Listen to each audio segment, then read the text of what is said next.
undisputed UFC light heavyweight champion of the world.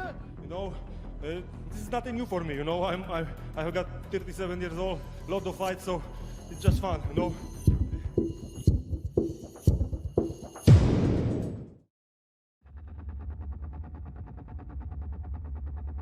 Things can turn around. You know, I feel more motivated than ever now, and I feel stronger than ever.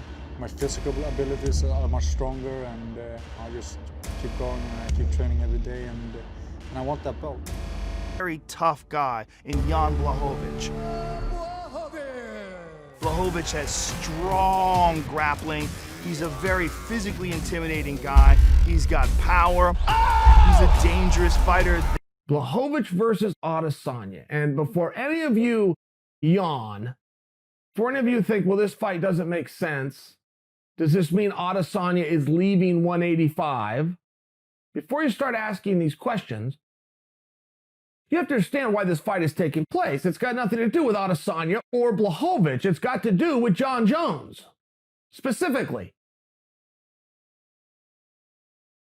Jon Jones is planning to go to heavyweight, and if Blachowicz wins, may still go to heavyweight. If he comes back to 205, he could probably fight Blachowicz and it'd be an okay, and I'm talking from a business standpoint, right? Jon wants a big money fight.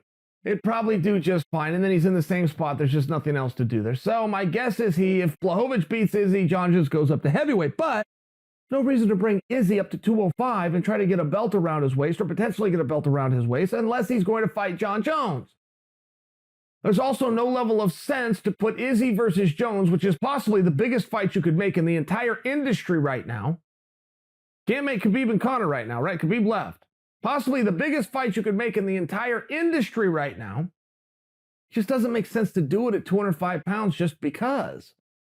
It'd still be a really big fight, but that's kind of weird. It's kind of weird. So you kind of got to have a belt.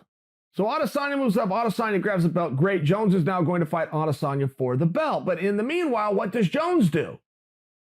Everything I just laid out for you in a best case scenario is this time next year. Maybe a little bit before. September, maybe September. Crazy as Adesanya is, he might try to come in early, but I don't think so. I don't think so. September, October of next year. So that means Jon's out. Jon's out not knowing what he's going to do, having a plan to go to heavyweight, eating and lifting and doing all the things to get to heavyweight when there's this other plan going on that I wonder if Jon's been told about. I mean, there's times I don't know if Jon has the sense that God gave geese. Like, I wouldn't expect Jon to survey this sport and be able to see that the whole reason Izzy's coming to 205 is so that Jon can come back and fight Izzy. I'm not certain that he will know that, or the people around him would understand to tell him that. It's pretty obvious. I know what you're thinking. This is like cold water splashing you in the face. I get it.